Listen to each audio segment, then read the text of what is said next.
This is the First Read Ultimate Spider-Man podcast, where we discuss Miles Morales, the one and only Spider-Man. I'm Zach, and with me as always is the notorious J.O. Pat. What's up? How we doing, man? Pretty good. One of the kids at school was just wearing a Notorious B.I.G. shirt yesterday. Do you think he knew who that was, or was it just on sale and his parents got it for him? You see, Zach, that's your sexism showing, because it was a girl? Yeah. Oh, you're right. I really need to check myself. Wonder why I'm so... terrible. Yeah. The other day I was in FYE, and I saw just a plain white shirt with Malcolm X on it. And I was like, I never met the guy, but I'm confident knowing that he would hate his likeness being sold on a t-shirt at FYE, most likely to white people. What's FYE? For Your Entertainment. It's like the nerd store at the mall. Well, we don't have to get into all this, but wouldn't Malcolm X want people to still, know who he is?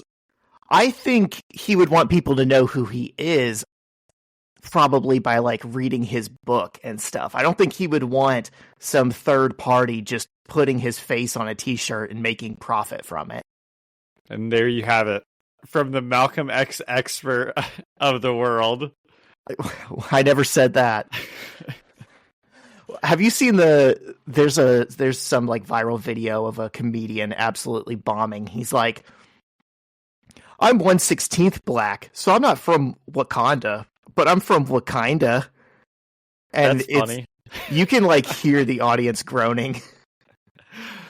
Yeah, it's a good one. Yeah, that's how I feel when you name me the foremost Malcolm X expert on a podcast. Yeah, the Malcolm expert. Yeah, I'm kinda a Malcolm X expert.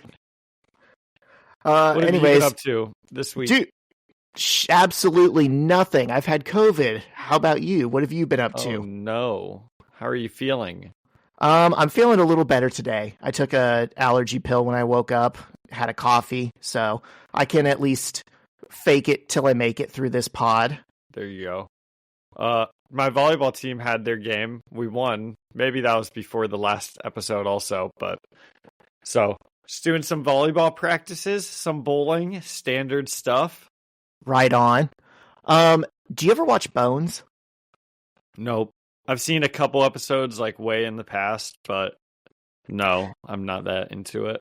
I'm also not that into it, but Shyla and Alyssa have been very heavily getting into it and are trying to get me into it. And I just sit there and read comics while they watch it. And yesterday there was an episode of Bones where I was like, oh, this is John. Because David Boreanaz's character, what is it? Is Booth? There's Booth and Bones. I think he's Booth. Okay, yeah. Bones is the girl. Right. They were researching some comic book nerd that died, and David Boreanaz was like, well, you know, reading comic books is a normal thing. I do it. And then later they go to some bowling alley, and he's in his bowling uniform, and he's got his own ball, and he's talking about his stats on the high school bowling team. He's like, I was hoping we could bowl a few frames. And I'm like, wow. I'm always down to throw some rocks. If this isn't John in another universe, if this isn't John, if he was an FBI agent in a TV show, we'd still be doing the podcast. Absolutely. Still be on the bowling team. Yeah. That's great. Well, that's all I'm coming in hot with. You got anything else? Have you been watching Peacemaker at all? It just wrapped up season 2.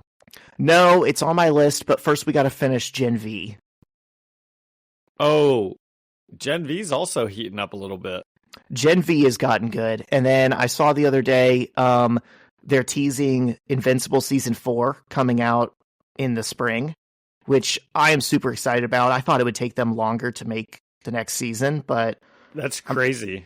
I'm ready for some Invincible, man. That honestly might be my favorite show that's currently still going. I think the goal for TV shows is just to make me feel as old as possible. So I can look back and be like, Invincible Season 1 came out when I was 23? Wow. I'm 42 now and they're in Season 5. You know, the weirdest example of that is going to be when Stranger Things comes out and they've got a married woman with a child playing a 12-year-old. That is really funny because every time I hear about how she has like grown up more, and it seems like she's been in the news a lot for some reason over the last like 3 or 4 years. I'm always like, wasn't she 11? Like, it's just like 2 seasons ago. Yeah, they grow up so fast, man. Yeah. Anyways, do we want to just get right into it with Spider-Man? Let's do some Spider-Man. All right, but first, a word from our sponsor, Stranger Things. Every business says they're better, but the ones that earn and display the BBB seal back it up. It instantly identifies businesses that are committed to operating with integrity, honoring promises, and telling the truth. Makes you wonder why every business doesn't have it. So look for it, because it's looking out for you. That's why it's the sign of a better business. And find a better business anytime at bbb.org. All right, and we're back. And John, I'm glad you kept me in check because I definitely read the wrong issues at first. And I was like, we're doing Ultimates, right? And you're like, no, man, I read Spider-Man. Well, I read the wrong issues. Well, you didn't, because chronologically, this is the comic we should read first. And I knew that it was, too. Right. In your infinite wisdom. I planned this podcast schedule out ahead of time. I know. You might not realize. You are so much better at it than I am. But after this, we are going to do a couple back-to-back Ultimate episodes. Because then I think the next time we see Miles, he will be crossing over with them.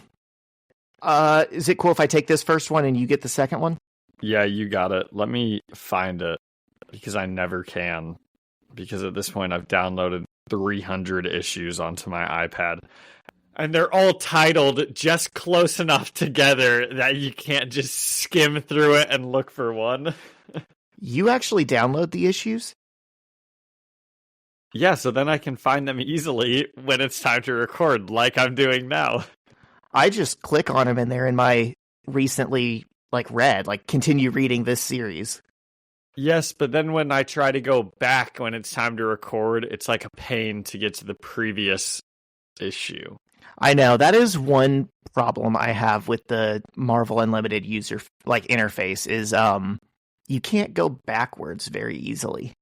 Yes, there's a method to what I've been doing, but now there's been so many that have been downloaded, the method has failed. You know, not to sound like an old man, but when I first got Marvel Unlimited, they had it limited to 12 issues that you could download on your device at a time.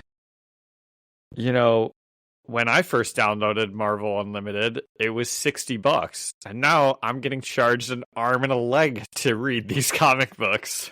Are you? I think it's up to 80. Huh. I just have it on my credit card as a reoccurring payment, so I never see the actual money coming out. So do I, but I get an alert every time money is spent on my card. So once a year, it's like Marvel Unlimited made a charge, and it's always $10 higher than it previously was. Well, I'm sorry. Sorry about that. It's okay. We'll have to talk to the sponsors. If only there was a handsome door-to-door salesman that could give us a price lock guarantee. I'd sign up for that service. Maybe that should be my career change. Maybe I should be a door-to-door Marvel Unlimited salesman. There you go. What's this run called? Ultimate Comics Spider-Man? Yeah, okay. Ultimate Comics and there's Spider-Man. Ultimate Comics Ultimates that just goes in the middle of all of those for some reason. Correct. All right, so this is issue 11, written by Brian Michael Bendis, art by David Marquez, colored by Justin Ponzer, and lettered by VC's Corey Petit. And as a previously on Spider-Man, Miles has essentially been blackmailed by his Uncle Aaron into helping him do crime and take down the Scorpion. And we start with a 5 years ago flashback. And it's Uncle Aaron showing little bitty baby Miles some kung fu movies. Little bit of baby. He's like 11. He's not 11. If he's is he 13? He's like 13. So 5 years ago he'd be 7. Oh, okay. Miles is only 13. He's young. I think he's at least 14. Okay, then he'd be 8. Your math needs help. He'd be 9. Okay. Yeah, I didn't actually do the math. I just confidently said a number. Anyways, little bitty baby Miles lying in a manger. Itty beanie baby can't even poo-poo in the toilet yet. Listen, you can imagine your Miles how you want. I like to imagine him as just a wee little thing. Okay. He's like, wow, this is so cool, Uncle Aaron. And he's like, yeah, it is. And he's like, is there a third one of these movies? And he's like, yeah, it's called The Rumble in the Bronx. He's like, let's watch it. And he's like, not today, little man. Go back home. And if your dad asks you, remember, you were doing homework. And then it cuts to today. And I feel like this is kind of showing us, like, I mean, this is just Uncle Aaron in a nutshell. Is he kind of grooming Miles? Not in a sexual way, but, like, is he grooming him to, like, oh, don't tell your dad you're hanging out with me, and this is our little secret. You're going to do something for me, little man. Or is he genuinely trying to be like a good uncle, and he's like, let me put you onto some cool kung fu movies? He's trying to be a good uncle. Or is it a little bit of both? I think he's trying to be a good uncle. I think he thinks he's trying to be a good uncle. He's just showing his nephew some cool stuff. Now, if he was actually a good uncle, he would sit down at the kitchen table and do homework with Miles, which is what his dad thinks he's coming over to do. But he's trying to be a fun, cool uncle. Right. Well, I don't think his dad knows that Miles was even going over there. I think the implication where he says, now tell him you were doing homework, because we know that Miles' dad doesn't want him hanging out with Aaron. So yeah. I think the subtext there is like he was sneaking over to his uncle's house when he wasn't supposed to. And then we see the payoff of that is today, 5 years later, Spider-Man, Miles, shows up on the roof of a building to meet with Aaron, who's in his Prowler gear. And he's like, did you look up Scorpion on the web? And he's like, yeah, I did. And he says, then you know I wasn't lying. He's a dangerous cat. And Miles says, but what does this have to do with... And Aaron cuts him off and goes, you want to be a superhero, so now's your chance. And Miles says, can we just get this done? I have homework. Which is kind of a fun little callback to that last scene. Yep. He's still messing around with Uncle Aaron instead of doing his homework. And this is what I'm talking about where I say he kind of groomed him. Is like, it's the same, but it's escalated now to where Uncle Aaron is having him covertly fight his gang wars for him instead of, showing him movies of maybe gang wars or some kind of like kung fu. They're taking out a bad gangs. Guy. I still think the ends justify the means here. This Scorpion is a dangerous cat. Now, if this wasn't a fictional story where we know Miles has plot armor, would sending a 13-year-old with or without powers to fight a gangster be justified? I was thinking about that later on in these issues. Because does Uncle Aaron think Miles is like that much stronger than him that he can just throw him into the situation and they're going to win? Because last time we saw the Prowler and Scorpion fight, he was pretty scared, So right. Does he think Miles is going to turn the tides that strongly? He must have a lot of faith in this new Spider-Man. That is a good question, because remember, he shot like blades indiscriminately, just like a shotgun blast of little flechettes, and he killed all the henchmen, and Scorpion just took it and smiled. So it appears Scorpion is like invincible, and I don't think introducing a 13-year-old Spider-Man into the equation changes that. Yeah. I was thinking about that also later. I was like, oh, Uncle Aaron maybe isn't that concerned about his well-being. Right. And we see that they are on the roof of some kind of nightclub, and Scorpion is in there with all of his cronies. Scorpion is kind of controlling the room. He's giving a big villain monologue to everyone about how we pretend we have a plan, we pretend we're in control, but the world is chaos and blah, blah, blah. They need a strong man like me running things. And then all of a sudden, Aaron is behind Scorpion. He's taken out two of the goons. Looks like he put one of their heads through the wall. There's a big hole in the wall.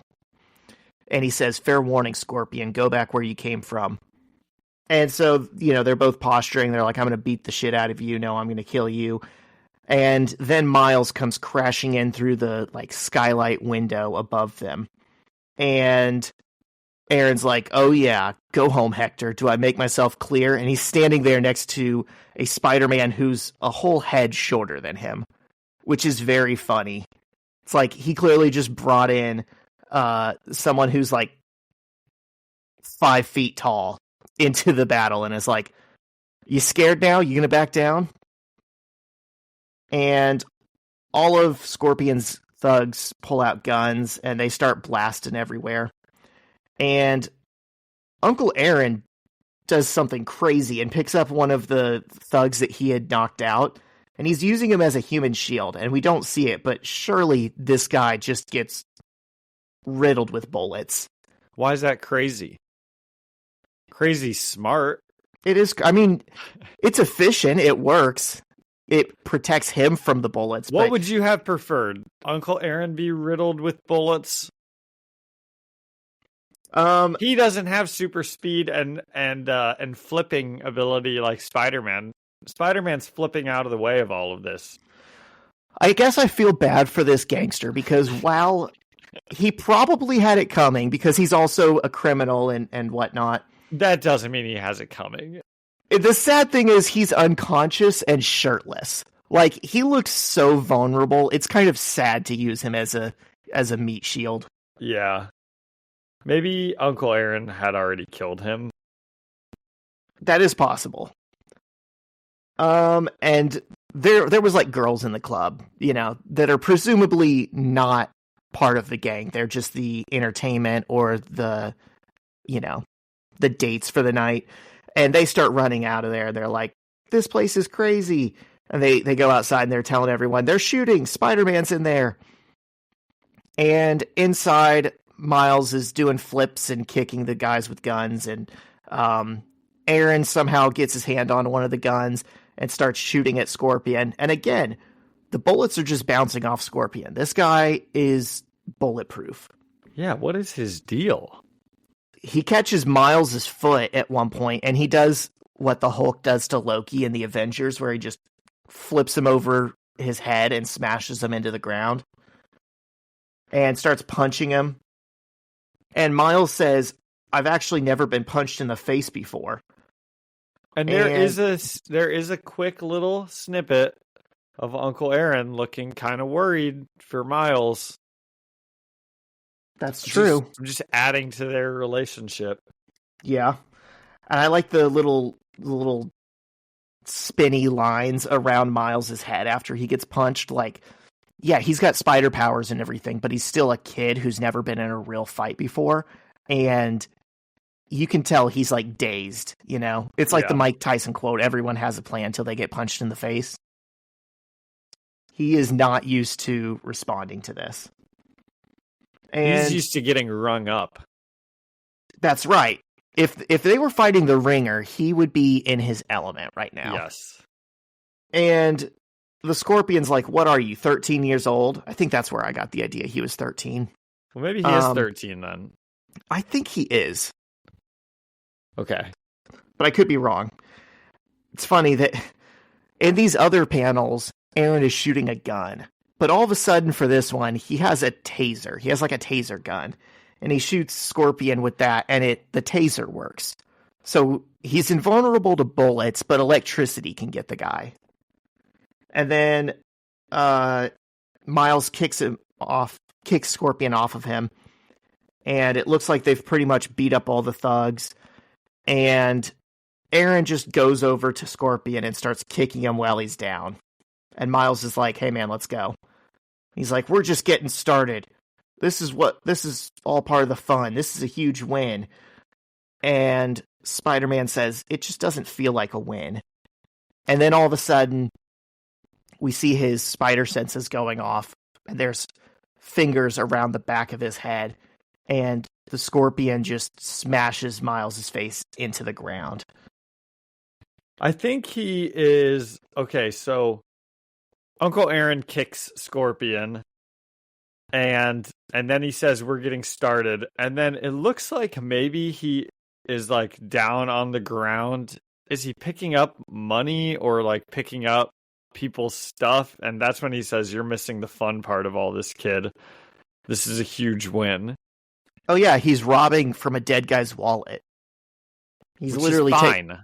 Right. I mean, he can't take it where he's going. Yeah.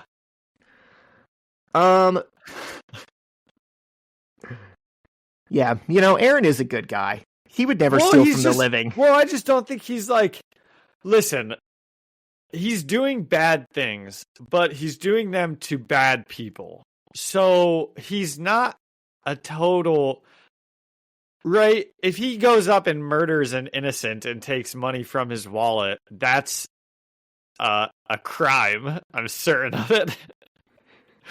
But this feels more like it's coming out even, It cancels out. Yes.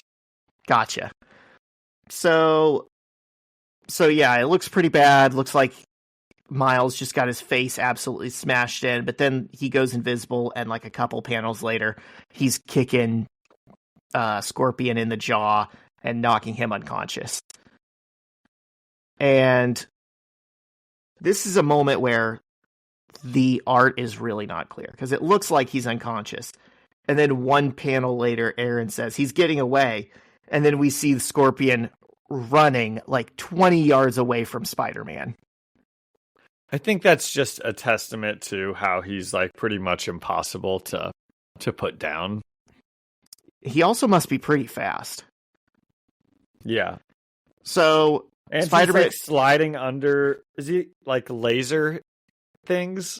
That's what it looked like to me. Like when you're Ocean's 11ing with the gang and you're trying to like break in and slide under all the laser sensors. I think it's because they were in a nightclub. I think that's like the dance floor, and they have lasers going. And then Miles chases him outside, and he does his venom blast. He just touches Scorpion's shoe, and he's like, "What did you just do?" And he's like, "I have a kind of venom blast thing, and it takes a second, but..." And then Scorpion just like explodes in pain, and there's like electric shocks going across his body, and Miles is like, "Oh, you get the picture." And now he's finally out cold. So he did put him down. He did. And then the cops show up, and Miles picks Scorpion up and is like, they're like, "What's going on here?" And he's like, "This guy, he calls himself the Scorpion. He's a huge deal down in Mexico. Big kingpin type. He's wanted by the Interpol and the FBI and everyone. Here you go." And the people who were like in the club and are now outside watching, they cheer for Miles. And the cops do the thing where they're going to try and arrest Spider-Man. And he turns invisible and runs away. And he goes back into the club and he's like, "Uncle Aaron, we have to..." And Aaron's already gone. And the cops come in and... Miles has incredibly different powers from Peter. Because Peter's powers pick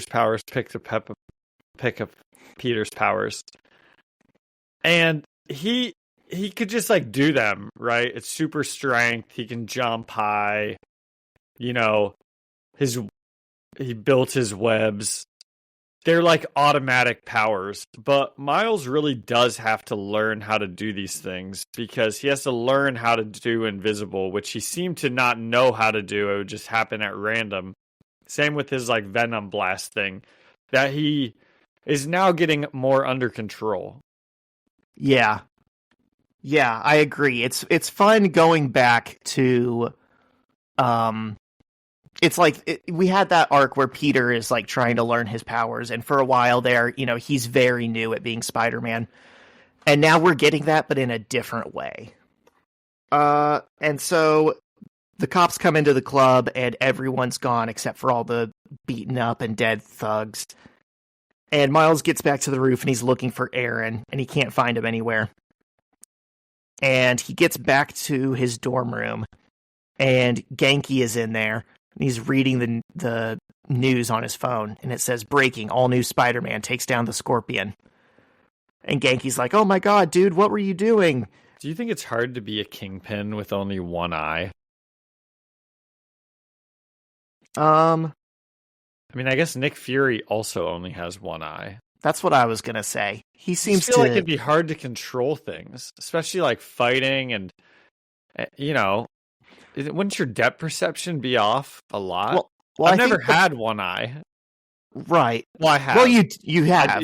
Yes. You've actually had one eye simultaneously. My whole life, I've had one eye. Yeah. I think the point of becoming the Kingpin is you stop doing as many battles yourself, right? He seems to be doing a lot of battles. But he's not the Kingpin yet. He's trying to get to that point. Yep. But Wilson Fisk was absolutely the boss level, right? Not everyone who went after Wilson Fisk made it to Wilson Fisk. Yes. Good point. And Miles' phone goes off, and it's Uncle Aaron, and he's like, "Hey, little man, you in one piece?" And Miles says, "Where'd you go?" And Uncle Aaron's like, Get some rest. We're just getting started." And Miles says no. Because remember, he was told this is the one thing that he needed to do, and then Aaron was going to leave him alone forever. And Aaron's like, "No?" ? And Miles says no. And Aaron says, "Then maybe I should call your dad." So that's he's some got real, just, excuse my language. I'll try and think. That's some real bitch behavior right there. Oh, yeah. I'm going to call your dad if you don't do what I want. He's got it by the balls, though. He knows he has a Spider-Man at his beck and whim, and he is not going to give that up for nothing. I don't think I like that motivation for Miles. He should just tell his dad. If this is gonna get hung over his head all the time, it's not that big of a deal. Except it's not like his dad is hates that mutants or anything that we've seen. He's like dinner table racist, but he's not like marching in the streets. He's like, I think he'd be fine with it. We'll see. That's an interesting. If I were Miles, I would be scared to tell my dad, who's been like, "We just need to send them all to camps and get rid of them so as normal people." Is that what he says? Dude, he said something pretty off the wall. It was like right after Miles got his powers, and he took him to the park. He's I don't want to excuse his dinner table racism with his family. Remember they were in the park, and Bobby and Johnny flew by, and he's like, "Listen, son, these pieces of shit are going to ruin our way of life." Anyways, what'd you have to tell me? Yeah, that's right. And we cut to the home of Peter Parker, which has a big for sale sign in it. And it says Allison Blair, realtor. Hey, that's Dazzler. And that's why you're the best at this job, Zach. Yeah. In the Ultimate Universe, Dazzler is not a pop star. She is a realtor in Queens. Now that's cool. That's ultimate. Do you remember when there was rumors that Taylor Swift was going to play Dazzler in the MCU? Not particularly. I remember there's always rumors about Taylor Swift playing people, and then everyone remembers she's not an actor. She was for a while. Do you remember when she was in movies 15 years ago? Yeah, they weren't good. I know. She was in the Valentine's Day that has 15 different plot points. Yes, that's the one I remember her in. But then there was also one where I've never seen it. I don't even know what I movie think it she is. was in Les Mis. Dude, no way. Les Mis was a real movie. I think she was one of the like. What was she, what an were extra? you gonna say? What were you gonna say? There's like some movie in the 30s where someone pushes her in front of a like car that's parking, and she gets run over, and people post that clip on Twitter all the time. I don't know if I've ever seen that. It's like the most hilariously bad death scene in any movie. That's funny. I'm gonna have to look that up. Okay, I'm looking up the cast of Les Mis. Gosh, I swore Taylor Swift was in here. Dude, I'm sure I've said this before, but She did audition for it, but she didn't get it. So another one that she was gonna be in. Yeah. I'm just over her and Travis Kelce, and I hate saying that. I'm such a hater. And I have like a Taylor Swift autographed thing where I went to her concert downstairs. I was like the biggest Taylor Swift fan ever. I'm just over it all. Wow, that album was so bad. I haven't listened to either of the last two albums because I don't think her music's very good anymore. But I wouldn't know because I haven't listened to the albums. That's fair.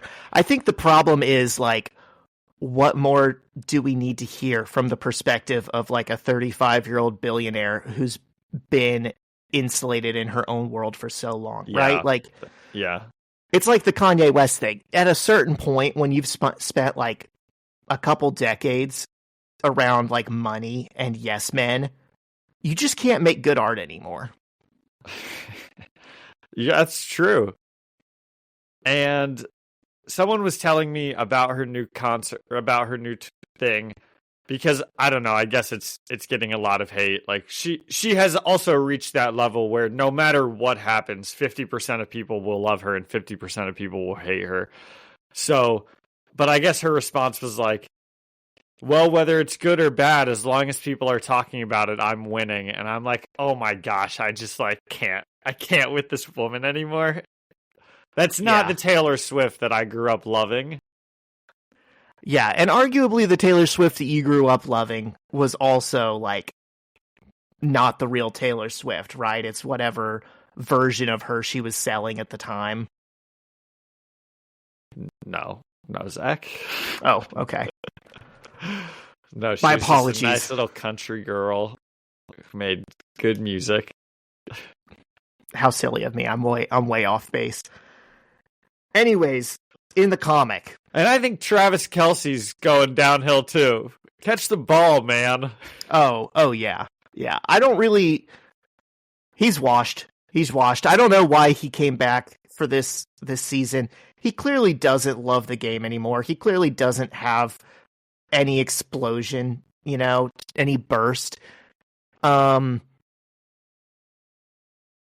was nothing else to prove. Why come back? Is he that old? I mean, aren't you supposed to age gracefully into retirement? Well, that's what I'm saying. He's like 35, in NFL years, that's washed. Yeah. Yeah, he is washed. But let him keep doing his thing. Anyways, in this comic, a cab pulls up to the house, and Aunt May and Gwen Stacy get out, and all the neighbors are kind of coming out and staring at them, and Gwen just makes a pouty, angry look and points and tells them to like get back into their houses. And May calls Tony Stark, and she's like, "Hey, Tony, I have a favor to ask. We're back in America. I'd like to meet the new Spider-Man." And it does the thing that they've been doing now where the last 3 panels are interjected with "to be continued." Like it's a dun dun dun. That's such a strange thing to start doing all of a sudden. It is. It would have made more sense if they'd been doing this the whole time. So what did we think of this? What do we think of Taylor and Travis? Do we think that they're going to make it? They're engaged now, Zach. From what I hear from my mom, who's a big Swiftie, this one's different from all the others. They are made to be together. They're going to last. So who am I to question that? Okay. That's the best opinion I've heard. So I'll go with that too. But no, I don't actually think that. But maybe they will. I don't know what I think about this. I don't really know why I'm stuck on it so much the last couple minutes. I mean, it's so hard to judge like the interior lives of public people because we see what they want us to see. Probably if they were really going to last in like a happy, committed marriage, he would need to retire and she would need to kind of like semi-retire so they could actually live together. Which right? I think they probably know because, I mean, Taylor just dropped this dog shit of an album. She made 10 million variants of it so that all of her fans go out and buy 10 million variants of it. I also heard that it was like that with this album, and there's a bunch of different things, and I'm like, it's just all about the money now. You know? It is such like a money move, and I know she's already a billionaire, but I could see it being like, she knows this is the height of her popularity, right? It's not like she's going to get older and more popular, most likely. Yeah. I mean, she might, but I think the Eras Tour was like the zenith of her being the biggest star in the world. I think you're right. I think she's capitalizing on that. And then I can't believe she's never done the Super Bowl. The Super Bowl isn't what it used to be. I think a lot of people are turning the Super Bowl down these days. I would think they would have to be. For no offense to Bad Bunny, but for Bad Bunny to be playing the Super Bowl, I mean, I don't know who that is. I don't know one of his songs. Well, that's because you don't speak Spanish. Well, I mean, but I am going to watch the Super Bowl, and that's probably not great that, you know, it's not like I'm that out of touch. I mean, I'm 34-year-old male who watches football every Sunday. I'm like the prime person to watch the Super Bowl, and I'm like, I don't fucking know who this guy is that's playing the Super Bowl. That's so funny that you think you are their target market because my dad also thinks that every year. Like I think your dad should also be the target market for the Super Bowl. Like, dude, I know people don't like to admit it, but that's who's watching football more. Like, that's the demographic that's watching football. Everyone watches football. Like, and you know, black people watch football too. You know, so it makes sense. Like that they've had a bunch of R&B and rap people recently, and that's like what's popular right now. Yeah, but is someone who oh man, I'm gonna get canceled. But is someone who like speaks Spanish and sings in Spanish, is that the target demographic for the Super Bowl? No, but I also don't think Bad Bunny was the first person they asked. Yeah. I think if they want a good show, they should get like older people. So, like, last year with, like, was Snoop Dogg last year? No, Kendrick Lamar was last year. That was, like, probably right on the cusp of, like, I don't know, maybe a bunch of people aren't going to care about that, but he's popular enough that, like, it was still awesome. But, like, Snoop Dogg coming, that's going to get everybody because he's old enough that anyone who's watching is going to know who that is. Same with like the best ones I remember were like Bruce Springsteen and Prince, and you know, you need to get someone with mass appeal that everybody will love or at least know no matter what. Correct. And while I agree with that, I think it's funny whenever my dad tries to articulate that and the best thing he can come up with is like Sticks in Kansas. And I'm like, no, not everyone respects and loves fun, though. them as much as you do. I have thought about this recently. I've thought, what would like the best outcome be for like the Super Bowl halftime show?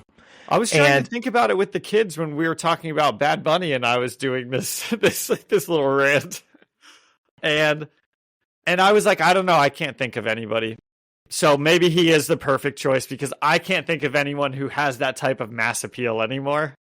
I truly, in my heart of hearts, believe that before she goes, they need to give us Dolly Parton and Post Malone. Why? Do they sing together? They have a song together. He's been going more country, but also, I mean, she's older. You don't want her doing song after song after song and getting winded. It can just cut back and forth. Jolene into White Iverson into whatever song they do together. That would probably be the best thing I can think of. Everybody loves Dolly Parton. Yes. The old people would love it. The young people would love it. It would be the most unifying event in America. And I think him and her doing Islands in the Stream together would be pretty good. And I was just talking to someone about Dolly Parton the other day, because were people on the internet like worried she passed away for a quick minute? Yes, that her sister said something about her health and pray for Dolly. And I'm like, oh my God, we're never going to get the Dolly Parton halftime show. Well, I said to my friend who mentioned that to me, I was like, wow, she's one of the few people that every single person would be upset about. That would be like the most unified the world has ever been.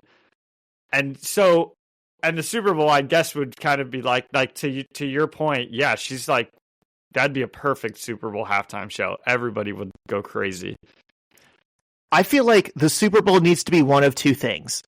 It needs to be like the capstone of an old person's career, like the way that Ozzy Osbourne went out, where he did his big last concert and every metal band of all time opened for him. And then he got on stage with Black Sabbath one last time and he played to like 10,000, 100,000 people.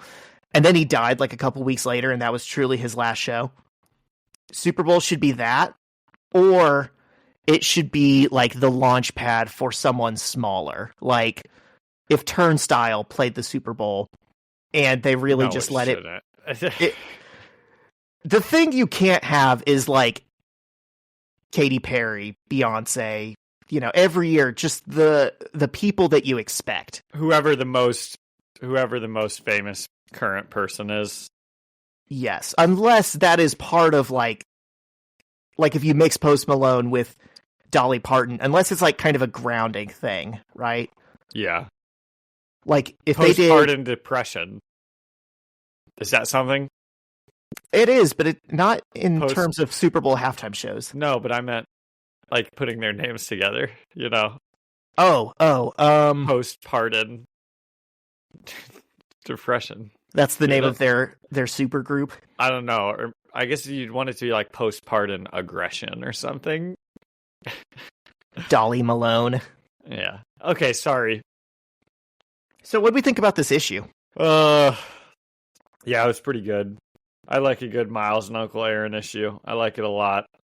I've been noticing you are titling every single episode something about Uncle Aaron now. Did you like my pun? Which one? The one that I made for the last week's episode. Because the phrase is like going the extra mile. Oh, yeah. So we were going the extra miles because his name is Miles. Did you like mine a few weeks ago where it was like every Zorn has its Zorn? I didn't know if I should make it every rose has its Zorn because that's closer to the actual thing. But I thought it was funny that there's two Zorns and their names are spelled different. Well, I never know what to title them. So I don't spend that much time thinking about it. Right. I'm like, oh, what happened in this one? Okay. You're like, what was Uncle Aaron up to this time? In Ultimate Comics Uncle Aaron, what was he doing? I've read that before Ultimate Hawkeye. But this is pretty good. Do we have a rating system out of like, I don't know, 10 human shields? Yeah, I'm going to give this one a 6 out of 10 human shields. It was just a pretty standard fight episode to me. There was a lot of fighting in it. It's nice seeing Aunt May and Gwen come back, though. I will spoil the next issue a little bit and say they do not appear in the next issue, which is a bummer because I was like, sweet, I'm gonna get to read this issue of Aunt May talking to Miles, and I don't know, we're saving that, I guess. You got hosed. I got hosed. Yeah, it was fun. I'm glad that their hair is like back to normal. They're not in disguise anymore. And I love when we just get little individual panels of Gwen, like with her body language reminding us that she's Gwen, and she's like got an attitude, and she's like pointing at the neighbors like, yeah, we're back, what of it, get back in your houses. Yeah, that is, I would like for them to appear a little bit more, but it's not their story, obviously, so right. I'll give it a 7 out of 10 body bags, human shields. All right, you want to take us into the next one? Yes. So, Uncle Aaron is prowlering on the roof. And what he doesn't know is Miles is actually right above him, kind of watching him in his Spider-Man outfit. Dude, I know we always talk about Uncle Aaron having swag, but he has so much swag here. He looks kind of like Rorschach. He's got like that trench coat with the collar popped. He's very cool. Sorry, interrupted you. That's all I had. No, that's okay. Miles is watching Uncle Aaron from above, and he can see Uncle Aaron pull out his phone, and he texts Miles, and he says, maybe I didn't make myself clear. You're playing with fire. And then then Uncle Aaron kind of shreds off his cool Rorschach trench coat that Zach just mentioned, and he sprouts his vulture wings and kind of flies away.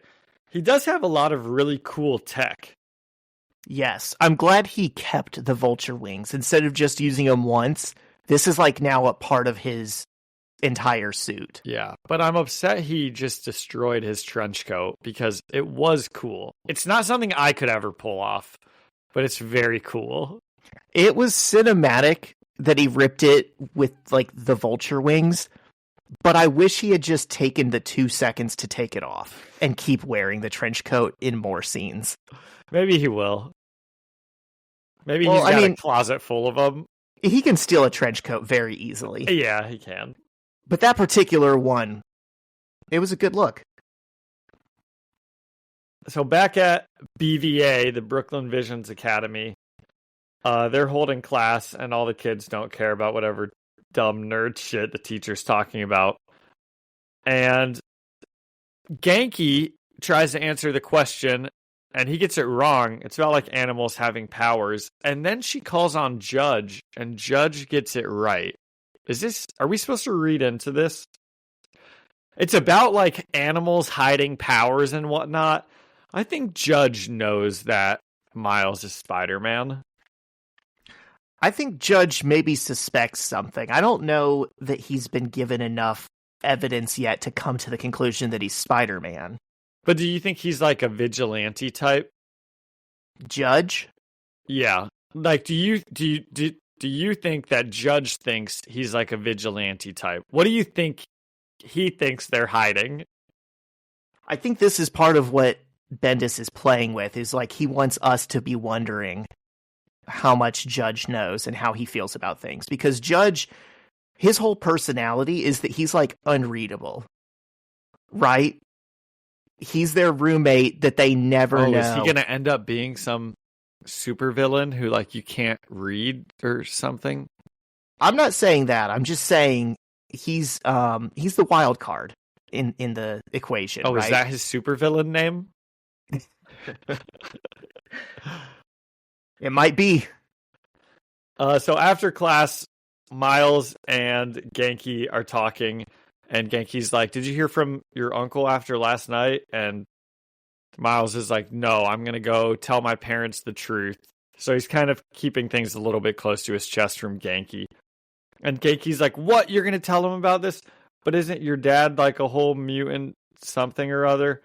And he's like, "Yeah, but I can't let my Uncle Aaron blackmail me into doing what he wants me to do. So I don't know. I just have to go and do it." And Genki kind of explains that his Uncle Aaron has him being a mob enforcer. And Miles is like, "What?" And he's like, "Well, yeah, it kind of seems like your uncle just wants you to take out all of the guys in the mob so then he can be at the top." And he's like, "You're gonna have to fight him at some point." And Miles says, "I'm not gonna fight my Uncle Aaron." And he's like, "Listen, he's going to keep trying to get you to do stuff. So at some point, you're going to have to fight him. Miles, you don't understand how this works. Every superhero has their signature villain, and it has been abundantly clear this entire time that Uncle Aaron is yours. And Genki says it's the only thing he understands. He's a mean dude, man. And Miles kind of says to himself, but also maybe loud enough that Genki can hear, he says, with great power comes great responsibility. What would Peter Parker do? Who told him that? Was that Gwen at Peter's funeral that he was told that? Cute. And Miles says, I'm going to go home and talk to my parents. I got to get it over with. And Genki asks if he wants him to come with, and he says, I got to do this by myself. And as Miles is walking up to his parents' house, Uncle Aaron, in his same... Oh, hold on. Yes. You missed it. Okay. So Genki was like, you want me to come? And Miles is like, no, I have to do this by myself. And as he walks away, under his breath, Genki goes, I can't just go and stare at your hot mom. I did miss that. Wow. That was skimming. And we have to bring it up anytime Bendis wants us to know how hot his mom is. Guys, we're not shoehorning this in. It's just inevitable. Bendis shoehorned that in. Right? If he didn't want us to mention it, he would not have made Rio the hottest woman in comics. So Miles is about to get home, and dude, I bet you Uncle Aaron has made some really inappropriate comments to his brother, and maybe even Rio. Oh. I'm just assuming, just based on personality types. Yeah, I bet that does play in a little bit into their whole, like, sibling, like, animosity. Yeah. So Miles is waiting outside the home, and I'm sorry. Yes. I bet way back in the past. I'm just making this up here right now, but no, I bet this is true. What you're about to say. Aaron is too cool of a cat. He's a dog. And he's a cat and a dog. Dude, I would not be surprised if, like, in ancient history, him and Rio maybe had something, and Jefferson I thought Davis. You were going to say he made a move. Oh, I bet he did. And I bet it worked for a night or two, just a spell. And I bet... While she was with Jefferson Davis? Probably not, but I bet they all knew each other. Like, I'm talking, like, early 20s, right? It was just a fling or something. And I bet Jeff is still a little bit uncomfortable with it, right? He's like, my way cooler brother has slept with my wife. I could be totally wrong. I don't think so. I think he's a dog, but I don't think that. Okay. At the very least, I bet he made a pass. Yeah, for sure. And what I was going to say is Miles is wearing his same green jacket, brown hoodie, fedora combo that he was in when he was talking to Miles at the Brooklyn Visions Academy that one time. Aaron is wearing that. What did I say? There's too many characters in these books. You said Miles. And he's, he kind of knew that Miles was going to be here. And he says, look, you shouldn't tell your dad this. And he's like, last chance, kid. And Miles says, you're not going to leave me alone. And Uncle Aaron says, you act like I'm harassing you. A month from now, you'll be thanking me every 5 minutes for what we've done. For real, because I'm telling you, you leave me hanging again, someone's going to... Oh, wait. I'm sorry. And he says, for real, because I'm telling you, you leave me hanging again, and someone's going to get hurt. And Miles says, for real, tonight, same place. But you leave now. So Miles is kind of like, okay, I'll meet you at the same spot, but get away from my parents' house. And Uncle Aaron says, we're going to build something together. And he walks away and he tips his fedora down and says, "M'lady." No, he doesn't. He says, catch you later, my man. It's going to be fun. You'll see. And Miles walks in, and there's a pretty lady on the couch, and it's his mom. And she says, "There's my boy. What are you doing here?" And Miles says, "I just felt like eating here." And he gives his mom a hug, but he's kind of like hiding his face, you know. I don't think he's actually going to tell his parents. He went there to tell his parents. I don't think it's going to happen. Yeah, something about seeing Aaron there and knowing that Aaron was potentially going to be there to tell them as well. So it just spooked him. He changed his mind. Yep. So he being Miles, goes to meet Uncle Aaron on that rooftop. And what do you know, Zach? He's got another duster. Same You're thing. right. He found an identical one. What would be really good is if in the background you could see like shreds of the previous night's duster. I also think what would be good is if we got a little throwaway story in a later issue where it was like 6 months ago, and it's the Prowler like stealing a Men's Warehouse truck. And it's just full of these dusters. That would be good. And Uncle Aaron says, "See, kid, was that so hard?" And Miles says, "No, Uncle Aaron, you listen to me." And Uncle Aaron says, "Kid, what did I say about jerking me around?" And he pulls his mask off, and Miles has developed a bit of a confidence about him, a bit of a backbone. And he says, "This isn't going to happen. You don't threaten me. You don't come near me or my parents. You leave town, and that's that." And Aaron looks at him and says, "Really?" And he says, "If any part of you still loves me, you'll leave me alone." I don't think that's what's going to get Aaron to like change his mind.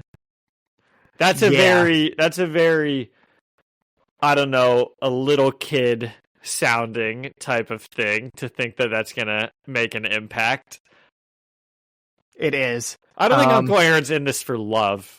I think he likes Miles, and he wants to do good with him in his own way of the word good, you know. But I think he cares about his own plans more than he cares about Miles. Correct. And Uncle Aaron says, "Big boy words. Now you're going to get a big boy response." And he throws his duster off and he blasts a big like sonic thing at Miles that throws him backwards. It's the shocker gauntlet. Oh yeah. And now my Uncle Aaron turns angry and he says, "Disrespect me just like your father. I made you. I own you, kid. You're too stupid to figure out what's best for you, then I'll beat it into you." It's kind of similar to the Norman Osborn, Peter Parker stuff. Or maybe even like Doc Ock. Wasn't Doc Ock always yelling about how he like created Peter too? He did. Doc Ock more directly created Jessica, but both of them have said to Peter at some point, like, "Hey, you're only Spider-Man because of what I did. You know, don't forget that." So you're right. There is something of like a sense of ownership from these villains. Well, and you said earlier, you know, kind of joking, but like this is your like mortal villain, you know. And right. That does kind of go together. The hero's always created in a way by the villain, or the villain's always created by the hero.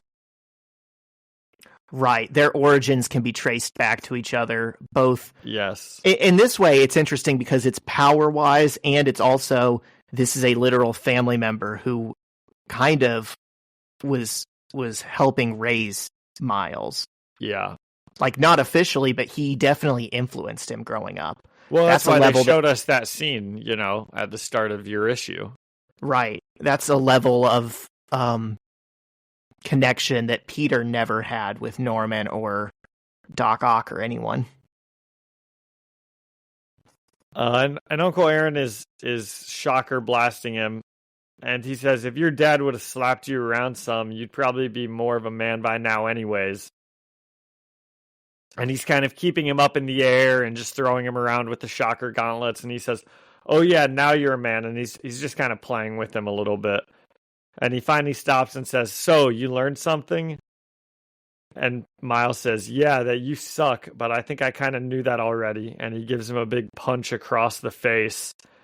And when Uncle Aaron hits the ground, his shocker blast on his right arm kind of starts sparking. And he says, "Oh no." But then he gears up with the left one. And he screams into the night. He looks around on the rooftop. He doesn't see anything, and he screams on the rooftop, "You ran away? Is that the kind of man you are?"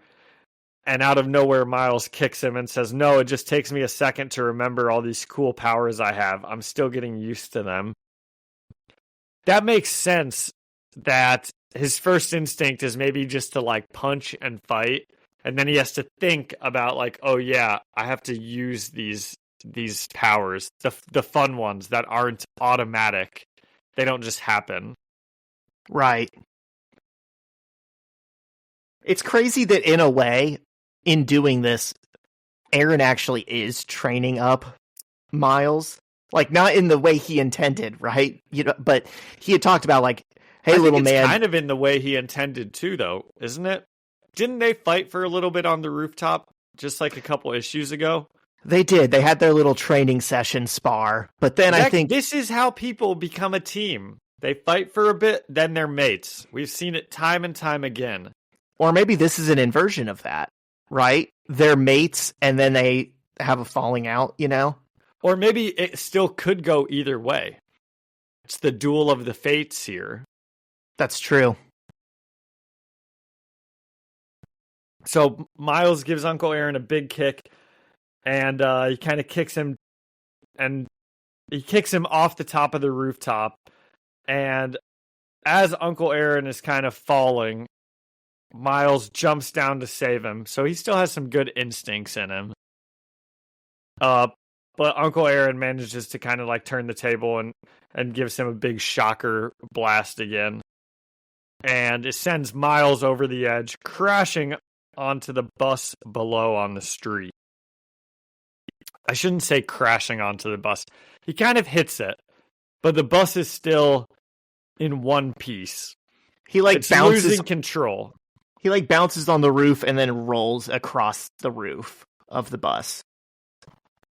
And Miles starts to say like, "Geez, I can't believe what a," and I think he was probably going to finish that thought with like, "Well, I can't believe, you know, I can't believe this guy. I was like trying to save him and he just like, you know, tried to kill me by blasting me down onto the street."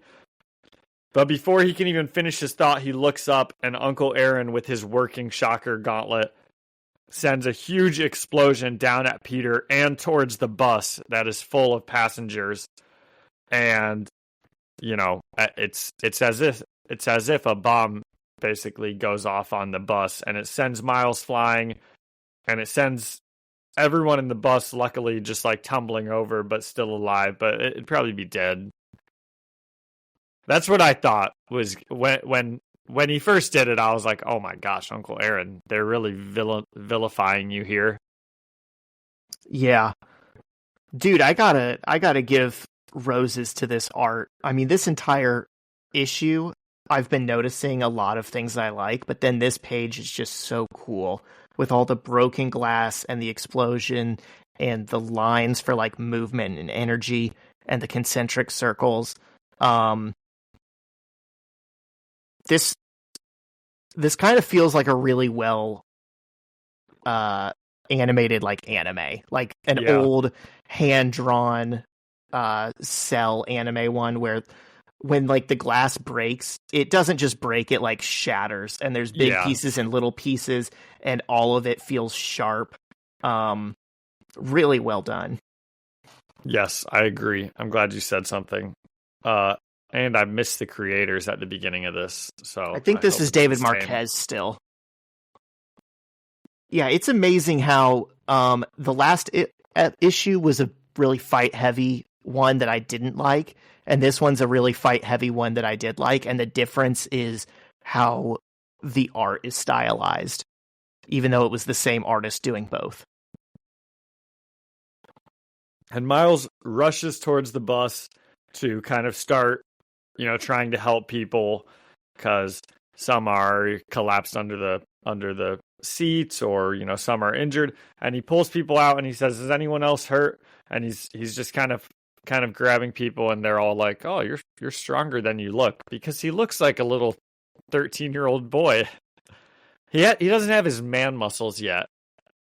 That's what the math teacher says when we're talking about like volleyball kids, or these kids just like can't hit, or like football or basketball. It's like they're just not strong. So he's like, yeah, he doesn't have his man muscles yet. Still got funny boy muscles. And one of the people says, "I'm so glad you're not really dead." So they obviously think that this is still the original, or this woman thinks it's still the original Spider-Man. And another person points at Uncle Aaron and says, "What's this guy's problem?" And Uncle Aaron is sprinting towards the bus. And Miles tells everyone to run.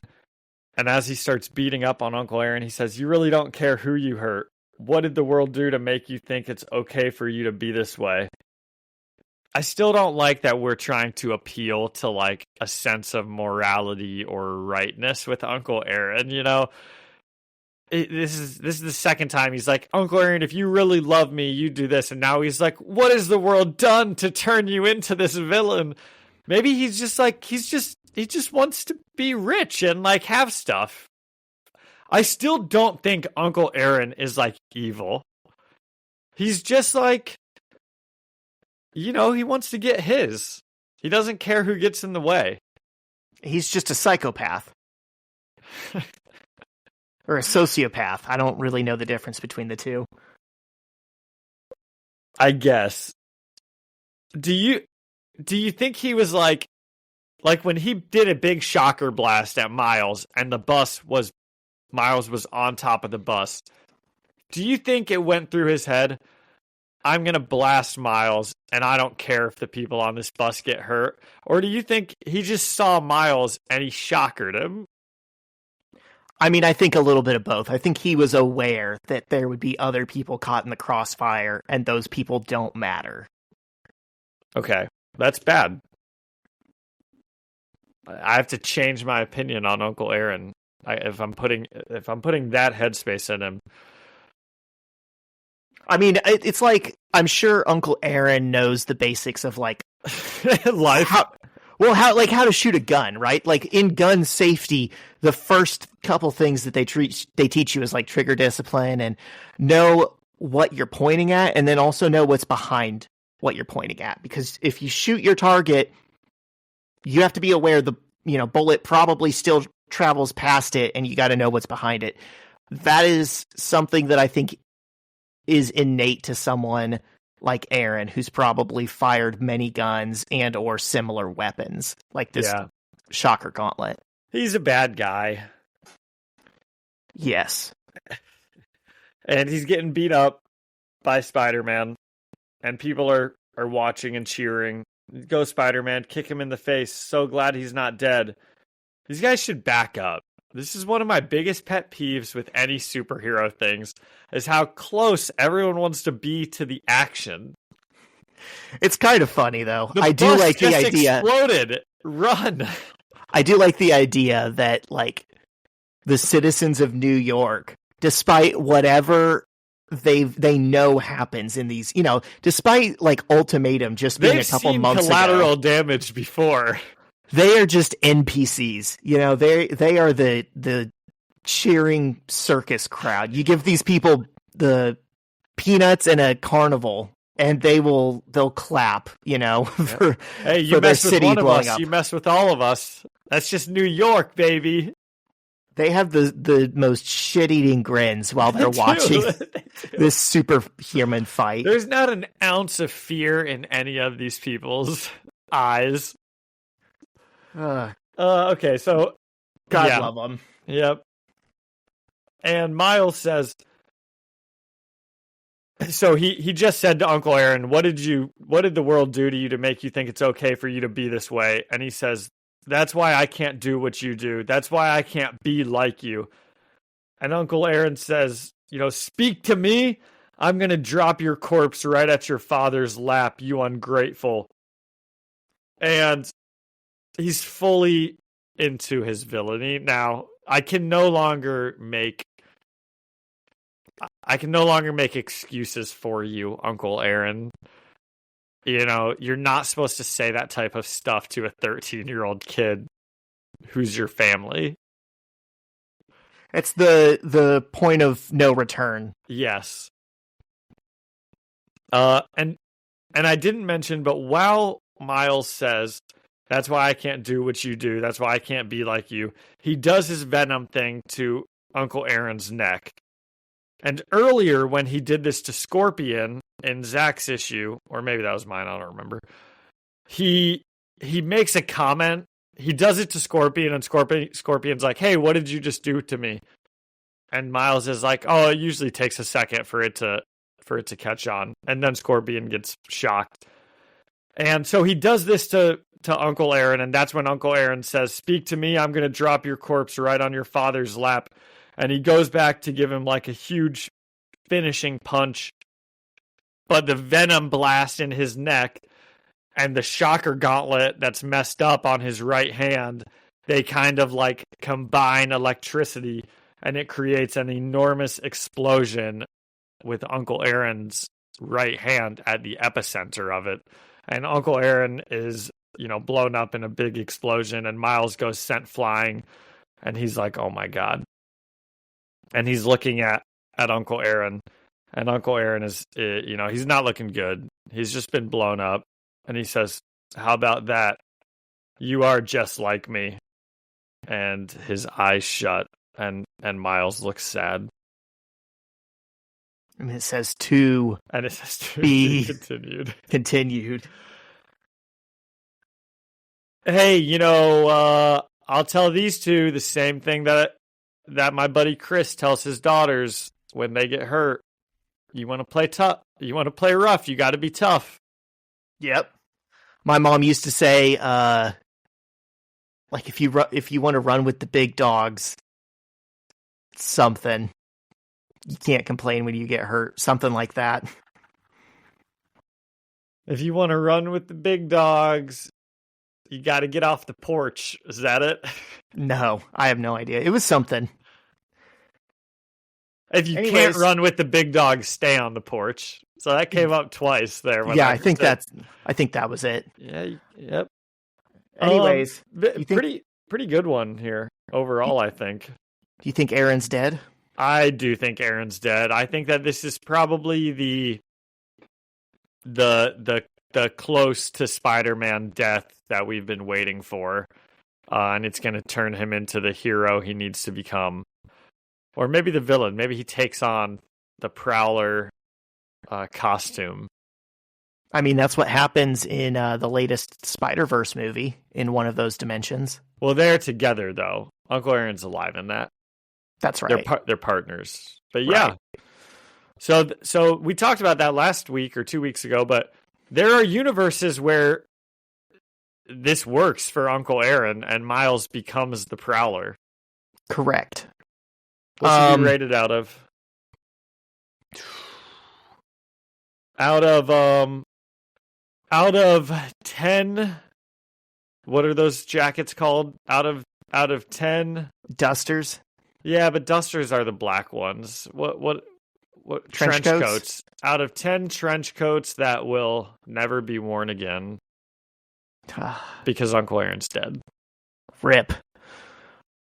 Dude, I'm going to give this one like a 9 out of 10 trench coats. I loved the art. There was another panel in here that I didn't talk about where Miles is like jumping down onto the roof to talk to Aaron, and he is like, his suit doesn't have any definition. It's all black negative space, and then the red of his like chest design. It's so cool. It really feels like a spider jumping at you from out of the shadows. Spooky. It is. And then the gauntlet, every time they get to use that, it lets them do some cool like geometric stuff with the panels. I liked this one. And then yeah, it was a really good one. Go on. The end, the fight, it kind of feels like Death of Gwen Stacy moment in a sense where it's like, was this the unintended consequence of Spider-Man? Did his Venom blast cause the gauntlet to backfire and blow up and kill Uncle Aaron? Or Yes. did Uncle Aaron's thirst for violence and him overusing the gauntlet, was it already going to blow up? Because we had seen it smoking and backfiring for several pages at that point. I think the Venom blast had to do with it, but I do see what you're saying, that it is a little bit unclear. If the takeaway from this for Miles is it's my fault, I accidentally killed my uncle, is that justified? Is that true? Is it in his head? Was it avoidable? I don't think it was avoidable. I think that, like I said, if you want to play rough, you got to be tough. And Uncle Aaron was in this to kill. So when people are like that, there's usually only two ways that the fight will end, because they're either going to keep going until they die or they're going to get what they want, So Uncle Aaron kind of dug his own grave here, but Spider-Man gave him the shovel. We'll say that. Yeah, I'd agree with that. What did you think of it? I think I'll give this one a 9 out of 10 also. I think it was really good. I wish maybe they didn't make Uncle Aaron delve so far into villainy right before he died. Because he really went off the rails there in the last 5 or 6 pages. He did have a sense of moral ambiguity about him, but he lost that completely towards the end. I've been saying it all along. Aaron is the character that we want to be redeemed, that he just can't have it. I mean, you see it go the other way sometimes with characters where it's oh, we are going to successfully rehabilitate Loki or Magneto, and you are going to come to see this as one of the good guys. Aaron is the one that you just want to keep putting more and more work into. And at the end of the day, he doesn't put in the effort to redeem himself. Yeah. Well, wouldn't his death be more meaningful to Miles if he wasn't such a bad guy? Potentially, but I think this is something that we haven't explored as much with Peter, right? When people around Peter die, it's Uncle Ben, it's George Stacy, it's Gwen Stacy, it's Harry Osborn. It's people who you are less ambiguously you feel bad about their deaths. It seems more like something happened to them rather than they did something to themselves. Yeah. Uncle Aaron is a kind of a different case where this seems unavoidable because he was so far gone. Yeah. I'd agree with that. Did I give it a rating? Did I say 9 out of 10 trench coats also? You did. What's next week? Back in the Ultimates. Yes, we are back in the Ultimates. Let me see what issues those are. We're going to be in Ultimates issue 9 and 10, and then the following week we will still be in Ultimates. It'll be 11 and 12. Nice. And those are the last 4 for this current Ultimates run that we're doing. It's just the storyline, but you said it still has a lot more. Yes and no. So it's the end of Hickman's work on the Ultimates, and then the writer who takes over after him does a storyline called United We Stand, Divided We Fall, and we're going to have to cover that one because that is where Miles crosses over with the Ultimates. Okay, love it. So we're gonna get some Miles and Ultimate stuff. Yep, and that's teased in the cover that we see for the next issue of Spider-Man. Yep, where it says "Divided We Fall," and it's got a hand helping Miles up and Captain America's shield in the background. I love it, but that's not Captain America. We'll see. That looks more like Captain Britain. It might be. Yeah, it's a red glove with a white sleeve. Yeah. Okay, very cool. I'm excited for that. What else do you got? I don't have anything. Like I said, I've had COVID Well, this we week. don't want to talk Gen V at all? How far in are you on that? Not very. We've watched like maybe 1 or 2 episodes. Okay. I've really just been sleeping like every Yeah. day. I'm like a bear in hibernation right now. Yeah. Well, here's something I've got for you. There's no real, football betting stuff to talk about. We still kind of covered that most recently. Illinois plays Ohio State. Game kicks off like now. Probably they're going to lose, but man, if they win, that'd be nice. But here's something else that I learned about this week that I think you would be interested in. Did you know that there's a place in Oklahoma where you can't hear other people can't hear you, but it sounds really loud to yourself when you speak. If you stand in one specific spot because of the acoustics, it sounds really loud to you when you talk, but nobody standing outside of that like little 2-foot area can hear you. That's interesting. Yeah, it's insane. I would love to go there. I don't believe it, but it's true. Have you ever been in one of those places? It's usually like on college campuses or in parks where they'll have like and it wasn't made on purpose, by the way. It's like it was a total accident of like just building stuff. Interesting. Yeah. Have you been in like a circular park where there'll be like trees or stuff, and then you're standing in like on cobblestone, and it's like, oh, if you stand at the center of this circle and you clap, it sounds like a squeak. I feel like I have like heard about places like that. I know that there's like different things in different areas that have like acoustical things, but I don't think I've ever done it. Yeah. The place in the park where Shyla and I got married the first time, so not the wedding you went to, but the one during COVID that had like 6 people, that's one of those places that squeaks. Did you all sound real goofy while you were saying your vows? We on didn't. Camera? No, because we were like not in the center of the circle. But it's not that your voice squeaks when you stand there. It's just if you clap, you hear the clap, and then it echoes back to you as a squeak. Cool. Well, I figured you would find that thing about Oklahoma interesting. I actually thought you would know about it, and you'd be able to explain it. I don't. I'm sorry. I'm going to have to do some research. Yeah, look it up. You can explain it next week. Okay. What else you got? I don't think that I have anything else. Or if I did, I don't remember what it is. So those are the same thing, basically. Right on. Do you have a jam of the week? Yes, I do have a jam of the week, actually, because I was just listening. I was watching the new Peacemaker season, and there's a new theme song, and they do a dance to it. And I swear to God, if you're about to say, and the first time I saw it, it wasn't really catching me, Mm-hmm. But as the season has gone on, I have listened to that song a lot, and I jammed to it pretty hard.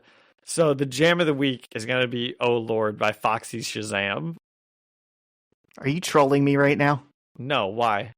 Because I've definitely tried to tell you about Foxy Shazam for years. That's funny. That was like my favorite band in high school, and that was my favorite song of theirs.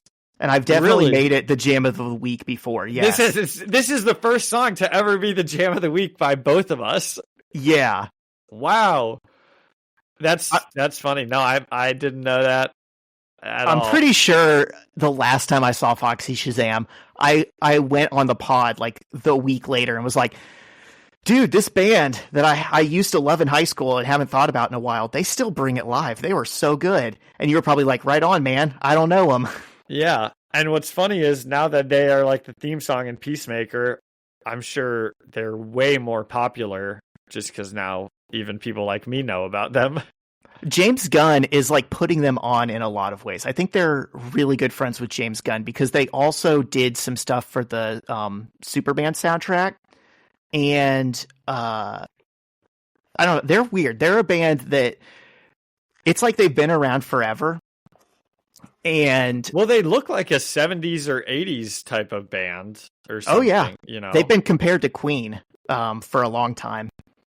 But they're also like very good friends with Macklemore, strangely enough. Like, I don't know if you remember Macklemore's song Downtown about Of course. renting mopeds.